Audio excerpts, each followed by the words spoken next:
जावाई फरशीवर बसला, गप्पा बिप्पा झाल्या, चहा पाणी झाला आणि सासूबाईला मुलीला विचारलं त्यांना काय खायला करू, म्हणजे त्यांना काय आवडतं, कोणाला ती म्हणजे तसं काय नाही, ते काही खातात नया खांडर, त्यांना काय 500 रुपयाचं बोकडच पाहिजे असं नाही, 22 रुपये प्लेटनं जर शिकवायला सुद्धा माझं म्हणतातच लिंबू चढू. म्हणून बायकोनं सासूनं जावायला जिलेबी केली, जिलेबीची वेळ केले. जावाई शेजारून पोहे खाऊन आला होता, त्यामुळे त्याला जिलेबी खायची अपेक्षा नव्हती, पण सासूने त्याला जिलेबी वाढायला सुरुवात केली.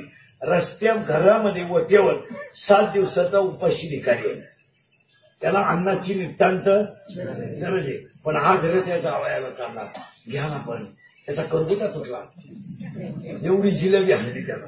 आणि भिकारी दारात जसाच्या तसा आहे.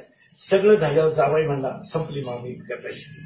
तेवढ्यात त्याची लहान मेवणी आली, 12वीला होती ती, हुशार होती ती, 6 वेळा बसली 12वी, अभ्यासक्रम बदलला पण सुटली नाही, त्याची पोरगी हुशार होती. 3 पोरांनी तिच्या पायी कॅनॉल मध्ये उड्या टाकल्या.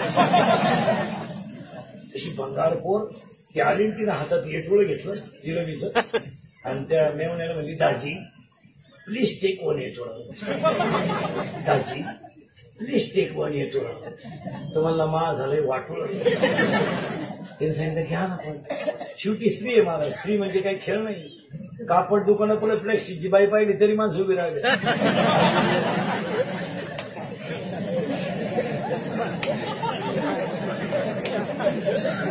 स्टॅच्यू असतं ना प्लास्टिकचं स्टॅच्यू, तरी माणसाची पाहिलं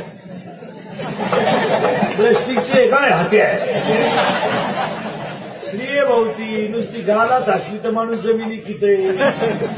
माझी भाषा नाहीये, महाराजांनी एक डंका दिलाय गाथ्यात, एकांती लोकांती स्त्रियांशी भाषेनं प्राण गेल्या जाण करू नये. वा वा, ते काय एवढं सोपं आहे का. तिने सांगितलं दाजी घ्या ना, पण त्याचा करगुटा तर पाहिलाच तू, त्याला घ्या ना, पण घ्या.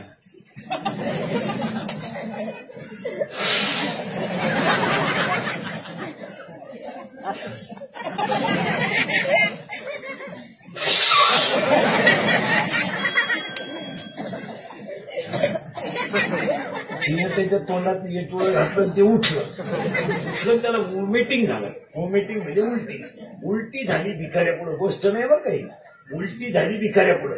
भिकाऱ्यानं ती उलटी डोळ्यानं पाहिली. आता भिकाऱ्याची भूक थांबली का पळाली? पळाली का?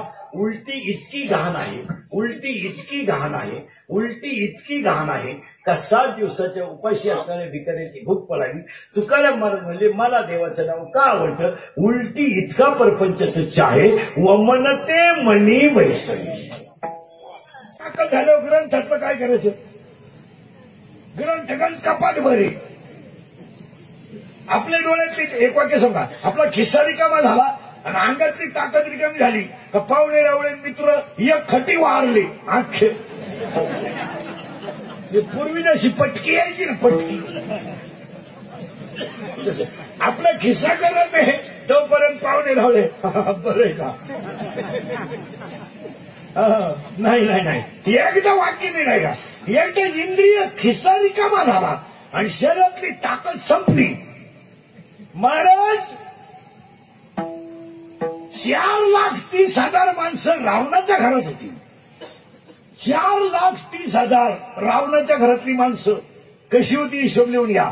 80,000 बायकांनी 1,00,000 पोरं, 180, 1,00,000 नातू, 3,05,000, 1,00,000 पंतू, 4,30,000 घरात माणसं होती रावणाच्या. एवढी लंका की सोन्याची होती अख्खी.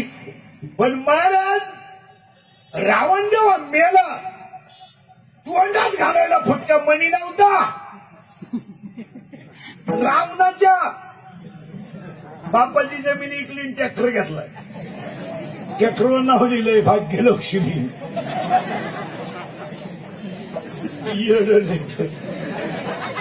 बापाची जमीन इकली, ट्रक घेतली आणि तिच्यावर लिहिलं पैसा गेला पण नाच केला, कमाव ना, बापाची का लई की तो. लंका सोन्याची, पुरी तोंडात घालायला फुटका मणी नाही रावणाच्या. जेव्हा सोनं, आता 1 किलो सोनं घालाय काय हरकत आहे, लंकाच अख्खी सोन्याची. जेव्हा मणी काढायला गेले, मणी सोन्यातलं, सोनं लंकेतलं, हनुमंतराय हजर होते तिथे. तो कधी नंगाट होता. हनुमंताने सरळ सांगितलं सोन्याला हात लावायचा नाही, पुरावाय नाही. का? माझ्या कधी लंका विभीषणाला दिली, मीच होतो पुराव्याला. मीच मुळात विभीषण रामाकडे आणला होता. आणि ही पूर्ण लंका आता कोणाचे? तिकडं रावण उलथो नाही तर मरो. सोनं मिळणार नाही. शांत झाली मंडळी. स्वतःच्या बायकोने मंगळसूत्र बाहेर काढलं आणि शेजारचं मणी तोडायला गेले. हनुमंताने सांगितलं मणी दाखवून द्यावा. हातव्या बापान दिला. याचा काय संबंध? पहिला मुद्दा अभंगपणाचा आहे, दुसरा मुद्दा नामपराभंग घेण्याचं कारण सांगितलंय, आणि तिसरा मुद्दा चिंता करायची नाही. कारण आपले राहू दे काहीच न करतो ते असेच राहतील. ते बसायचं असलं तर बसलेच असते. ते काहींना इज्जत राहते, ते नाही बसत. कीर्तन खाली बसायचं, खिशात आधी घालून उभे राहिले. बाकी लोक भोंगळे जे याला एक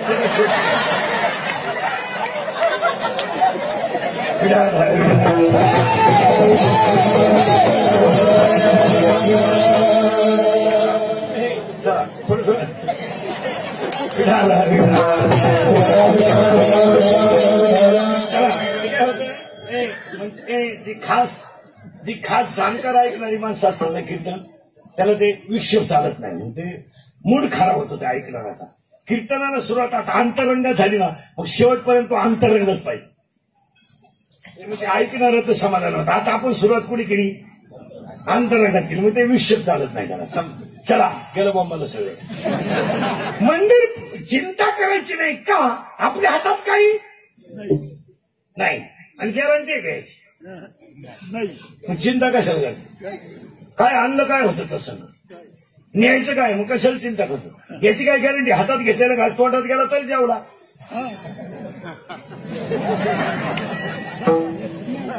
आणि गावाला गेला ना त्याच गाडीत घरी आला तर आला.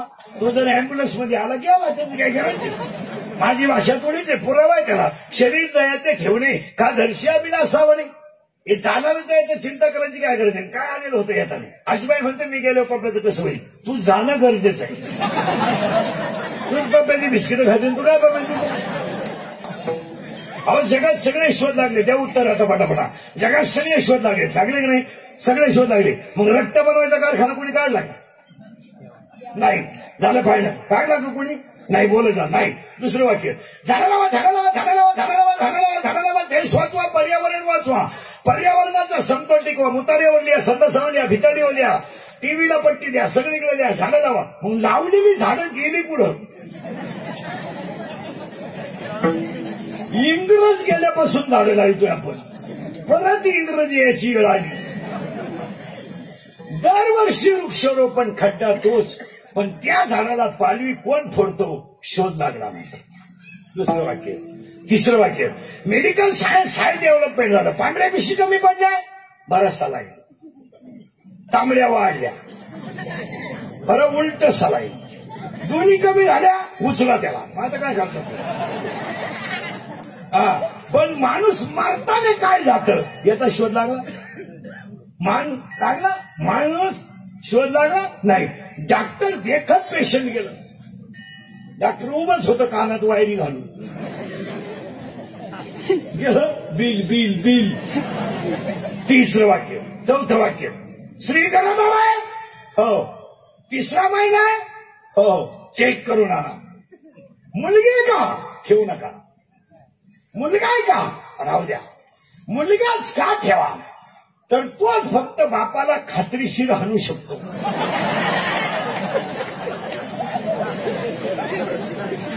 बापाला हाताखालून काढण्याची ताकद फक्त पोरातच आहे. मग बाळ ठेवलं बाळ बाहेर आलं.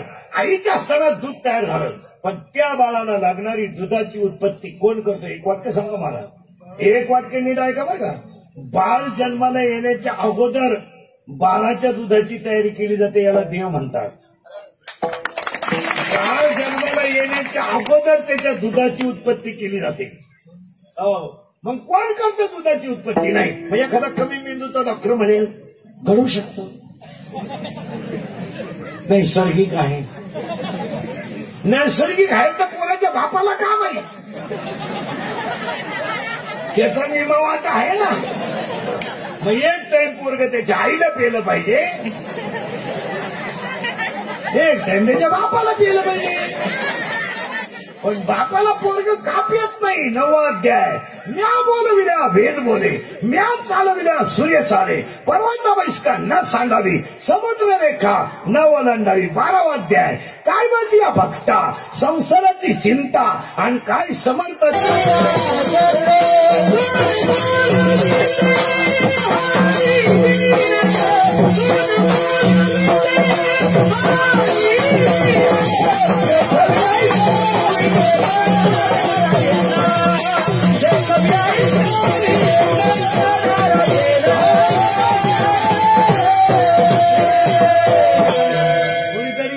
चालवतोय. मग चिंता करायचं काही कारण नाही. अभंग कीर्तनाला बोलत जायचं, काय लोड नाही. देवानं काय वाईट केलं नाही. 1.5 लाख जमा झाले, पुन्हा सीझन सुरू झाला आहे. 7-8 महिने गंमत आली. आता यंदा भ्याव नाही, यंदा शेत टिकलं नाही तरी झालं. मस्त जगायचं. कोण दिवस येईल कैसा नाही द्यायचा भरोसा. मी बोलायचं आणि तुम्ही बोलायचं, दोघांनी मिळून करायचं कीर्तन. अभंगातला 2-3 मुद्दा संपला. आणि अभंगातला 4था मुद्दा. ग्रामस्थांच्या भजनी मंडळाच्या, देणगीदारांच्या, वर्गणीदारांच्या सगळ्यांच्या सहकार्याने, आपल्या सोबताने ग्रामस्थांच्या भजनी मंडळाच्या आयोजकाचे, संयोजकाचे, आजच्या कार्यक्रमाचे आयोजक संतोष दामो साळवे, मदन दामो साळवे आणि गोरख दामो साळवे, भोलेनाथ उत्सव समिती, कचेश्वर काळू कोकाटे, नियोजनकार नितीन महाराज कोकाटे, कार्यक्रमाचे आयोजक, संयोजक, ग्रामस्थ, भजनी मंडळ, माईक सिस्टीमवाले, देणगीदार, वर्गणीदार, कीर्तनाला बसलेल्या सगळ्या माणसांच्या सहकार्याने पवित्र एकादशीच्या दिवशी सुरू झालेल्या महाशिवरात्रीच्या अखंडानाम सप्ताहातलं पहिलं कीर्तन. कीर्तनाला सुरुवात करण्यापूर्वी देवाकडे 5 गोष्टी मागून अभंगाला सुरुवात करू. हे देवा पांडुरंगा, माय बापा पंढरीनाथा, शेतकरी वर्ग सुखी हो दे. हिंदू धर्माचं दैवत गाय वाचू दे. हिंदू धर्म टिकू दे. वारकरी संप्रदायाची पताका चंद्र सूर्य आहे तोपर्यंत अशी तेवत राहू दे. आणि प्रत्येकाच्या गालावर हसू राहू दे. ही ईश्वरचरणी प्रार्थना आणि अभंगाला सुरुवात. देवा, तुम्हाला गरीब केलं ना चालेल, तुम्हाला झोपडी जन्माला घातलं ना चालेल, पण एक कर देवा, माझ्या गालावरचं हसू कधी नेऊ नको आणि माझ्या अंतकरणातलं समाधान कधी नेऊ नको. कारण सांगू देवा, जिथं समाधान आहे तिथं तू आहेच. तू तिथंच ना, मी वैकुंठी नसे. एक वेळ भानुबिंबाई, मी कुठे आहे? 12वा अध्याय. जेत जेत दया आणि शांती वस्ती आली आहे एका ठाया, ते जाण धनंजया विभूती माझी. आज कुठं? पुन्हा 12व्या अध्याय. अभ्यासाहुनी कह ज्ञान आणि ज्ञानाहुनी ध्यान विशेष. मी तिथंच आहे. बस बाकी करण्याची गरज नाही, फक्त समाधान ठेवा. आणि आज सगळं आहे, समाधान नाही. एक प्रश्नाचं उत्तर तुम्ही द्यायचं आणि आपल्याला अभंगात घुसायचं. करगळीने डोंगर उचलणं अवघड आहे का पंक्तीतली पतरवळी उचलणं अवघड आहे?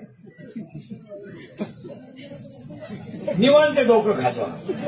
करगळीने डोंगर उचलणं अवघड आहे का पंक्तीतली पतरवळी उचलणं अवघड आहे? उत्तर सांगू. करगळीने डोंगर उचलायला शक्ती लागते आणि पंक्तीतली पतरवळी उचलायला भक्ती लागते. आज लोकांकडे शक्ती आहे, ऊत आला पैशाला, ऊत. लोक नुसते बॉम्बला देत मोकार पैसा.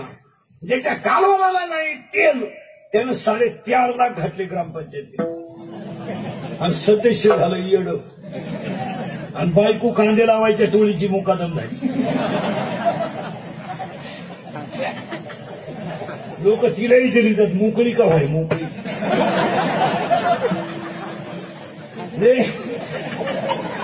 बायकून वजन जातील, तू गाव सुधारायला निघाला म्हणजे बिंडोक माणसांची संख्या वाढली. त्यांना आकलीचा पत्ता नाही. म्हणजे ज्याच्या जनगण पाठ नाही त्याच्यात हसते ध्वजारोहण. ती येडा असं उभं राहते झेंड्यापाशी. झेंडा खाली घेऊन याला वर न्यावा. जयाचे ऐक धर नाही, जयाचे परत्र पुष्टी काय काय उपयोग आहे त्याचा? महाराजांची भाषा आहे. अर्थ लोपले पुराणी आणि नाश केला. मूर्ख माणसाला किंमत आल्यामुळे सज्जनाला त्रास होणार ना. राजकारण बरोबर पैसा हे सूत्र झाल्यामुळं ज्यांची काम करण्याची इच्छा आहे त्यांना लोक निवडून देत नाही. देत नाही. त्यांना वाटतं बा गावात अंगणवाडी व्हावा, समाज मंदिर व्हावा, दवाखाना सरकारी व्हावा, रस्ते चांगले व्हावा, पाण्याची टाकी व्हावा, पाणी गावाला यावा. त्याला लोक निवडून देत नाही. त्याची इच्छा आहे पण पैसे नाही आणि ज्याला कवडीची अक्कल नाही. निवडणूक लावल्यावर गावातली मंडळी बिस्लरीला हात होती, बिस्लरी. आणि रस्ता तर पेतच नाही, नुसती खांडच हाणती, खांड. लाल जुलाब होता त्याला 1.5 महिना, लाल जुलाब. आता बसलं थोबाड वाचून. आता धरतो जात गाला सांग. आता काय, आता खिशात गलास ठेवणे येईन तेव्हा धरणे. आणि मग प्रमाण पाठ करणे आपुली आपण कामा सोडवा. आता कोण पाहिजे तर पावसाला संपल्यावर कुठे खेचलं नाही का त्या. अरे भुईमुगाच्या शेंगात दाणा येतो त्याचा मुक्काम पोते. एकदा दाणा निघून गेला का त्याचा मुक्काम चुली.